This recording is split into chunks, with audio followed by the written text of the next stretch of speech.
పొందేస్తాడు గురువు. అదిగో ఆ స్థాయికి వెళ్ళిపోయారు మహాస్వామి. అందుకే ఆయన మొగలి పువ్వు చేతిలో పట్టుకుంటే అలా దూరంగా పోయినటువంటి ఐశ్వర్యవంతుడిని చూశారు. నాగస్వామి ఇలారా అన్నారు. పేరెవరు చెప్పారు? ఆయన ఉలిక్కి పట్టాడు. ఇదేంటి ఎలా తెలిసిన పేరని. చెప్పక్కర్లేదు, అంతటా ఉన్న వస్తువు తానైపోయినప్పుడు అన్నీ తెలిసిపోతాయి. ఈ చేతికి నిప్పెడుతోందని తెలుసుకుంటాను కానండి, ఈ కాలుకి నిప్పెడితే నాకు తెలియదండి అంటానా? ఈ చేతికి నిప్పెట్టినా, కాలుకి నిప్పెట్టినా, తలకాయ నిప్పెట్టినా, కడుపులో నిప్పెట్టినా నేను తెలుసుకుంటాను. నేనొక్కటి నీ తెలుసుకున్నప్పుడు ఈ నేను ఆ నేను ఒక్కటైపోతే అందులో ఉన్నది ఇందులోదని తెలుసు. అంతకన్నా తేడా ఉంటుంది. అందుకే పేరేమిటి అన్నీ తెలుస్తాయి, అన్ని భావాలు తెలుస్తాయి. ఆయన అన్నారు, నాగస్వామి నీకు ఇవ్వనులే, మొగలి పువ్వు నీకు ఇస్తాననుకుంటున్నావా? ఇవ్వను అన్నారు. ఎందుకని అంటే వాళ్ళ వంశంలో అలవాటు ఉంది, వాళ్ళు మొగలి పువ్వు ముట్టుకోరు. వాళ్ళు మొగలి పువ్వు ముట్టుకుంటే వాళ్ళకి ఆపద వస్తుందని ఓ నమ్మకం. ఒక్కొక్కడికి ఒక్కొక్క పిచ్చి ఉంటుంది, వాళ్ళకి ఆ పిచ్చి ఉంది. అందుకని వాళ్ళు మొగలి పువ్వు ముట్టుకోరు. నీకు ఇవ్వనులే. ఎందుకు కేద పెట్టడం అనవసరంగా? ప్రసాదం చేతిలో పెడితే వాడు ఏం చేయాలో తెలియ కొట్టుకుంటాడు. అందుకని నీకు ఇవ్వనులే అన్నారు. మరి పక్కనున్న వాళ్ళందరూ వింతగా చూశారు. మరి మొగలి పువ్వు ఎందుకు పట్టుకున్నారు? ఏదో అమ్మవారు పట్టుకున్నట్టుగాను, రక్తోత్పలం బిభ్రతీం అన్నట్టు అని చూస్తున్నారు.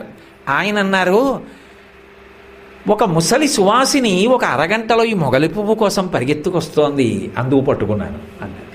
దాన్ని వదలలేదు, అలాగే పట్టుకున్నారు. ఈలోగా వచ్చిన వాళ్ళందరితో మాట్లాడుతున్నారు, ఏదో ప్రసాదం ఇస్తున్నారు, పలకరిస్తున్నారు, అయిపోయింది. మర్చిపోయారు. ఈలోగా కొంతమంది అరగంటలో ఎవరు వస్తారు అని ఎదురు చూస్తున్నారు. నిజంగా నిజమవుతుందా? ఈ అక్కర్లేని ఉత్కంఠలు చాలామందికి ఉంటాయి. అసలు వారు చెప్పింది ఏమిటో గుర్తెట్టిపోవడం కన్నా ఇలాంటి వాటి మీద ఎంత అనురక్తి ఉంటుందో కొంతమందికి. కాబట్టి అరగంట అవుతుంది, వస్తుందా 30 నిమిషాలు అయింది. ఎవరో ముసలావిడ లోపలికి వచ్చి తప్పుకోండి నాకు బస్సు టైం అవుతోంది, మహాస్వామి దర్శనం చేయాలి, తప్పుకోండి అంటారు. అరగంటలో వస్తుందన్నారు కదా, అందరూ దారిచ్చారు. ఏదో కృష్ణుడు ఎడుతుంటే విమానానికి దారిచ్చేసినట్టు, రాముడికి సముద్రం దారిచ్చేసినట్టు. ఆవిడ తిన్నగా వెళ్ళి మహాస్వామి వారి దగ్గర నమస్కారం పెట్టి నించుంటే ఆయన అన్నారు, ఏమమ్మా నువ్వు దూసి మామమ్మాపూర్ నుంచేనా వచ్చావు అన్నారు. అవును స్వామి అంది. ఎక్కడి నుంచి వచ్చిందో ఆయనకి ఎలా తెలుసు అంటే, ఇందాక చెప్పాను కదా, మళ్ళీ ఎలా తెలుసు అని దానొక్కదాని కోసం వినకూడదు. ఇవన్నీ కాకిరెట్టలు వాళ్ళకి, దానికోసం కాదు. ఇది అనుషంగిక ప్రయోజనంగా వస్తుంది ఆత్మతత్వంతో పాటు. ఆయన అన్నారు, నీ మనవరాలికి కాంచీపురం వెళ్ళి మొగలి పువ్వు పట్టుకొస్తాను, నీకు మొగలి పువ్వుతో జడేస్తానని చెప్పొచ్చావా?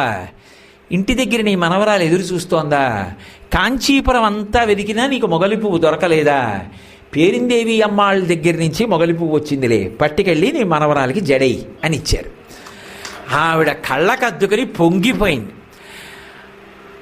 తల్లి, నీ బస్సుకి ఏం కంగారు లేదు, ఇంకా ఓ గంట సమయం ఉంది, తొందరపడి ఊరికే పరిగెత్తకు, మెల్లిగా వెళ్ళిరా అన్నారు.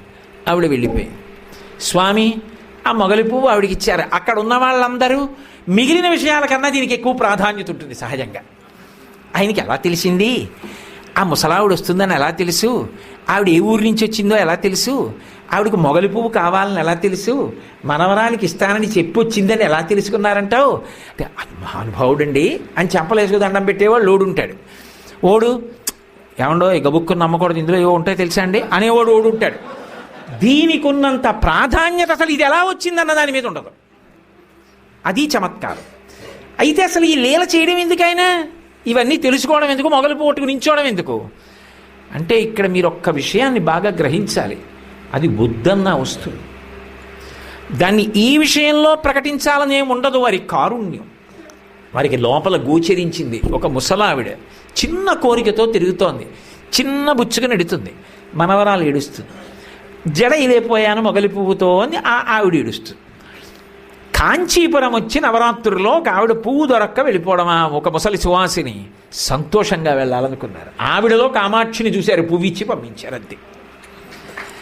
ఆయనకున్న సిద్ధి ఎంత చిన్న విషయానికి పనికొచ్చింది చెప్పగలరా? సాధ్యం అవుతుందా? అవదు. కానీ ఆ స్థాయిని పొందినటువంటి మహాపురుషుల యొక్క జీవితం అక్కడికి పరిమితమైపోయిందని మీరు అనుకుంటే మాత్రం చాలా పెద్ద పొరపాటుది. అందుకోసం కారణజన్ములు రారు. కేవలం ఇలాంటి సిద్ధులు ఏవో కొన్ని ప్రకటన చేయడం కోసం అవతల వాళ్ళ మనస్సులలో ఉన్న విషయాలు తెలుసుకోవడం ఒక్కటే ప్రయోజనము కానే కాదు. అదొక్కటే ప్రయోజనం, ఒక్కనాటికి కాదు. మళ్ళీ మళ్ళీ అంటున్నాను ఆ మాట. ఆ స్థాయి జగద్గురువులదు. వారి ప్రధాన కర్తవ్యం వారి గురువులను ఆధారం చేసుకుని లోకాన్ని ఉద్ధరించాలి. లోకాన్ని ఉద్ధరించాలంటే ఒక్కొక్కసారి ఎంత కిందకైనా వస్తారు. ఎంత కింద. If you like this video, hit the like button. For more videos, subscribe to our channel. If you have learned anything from this video, comment down below. Subscribe.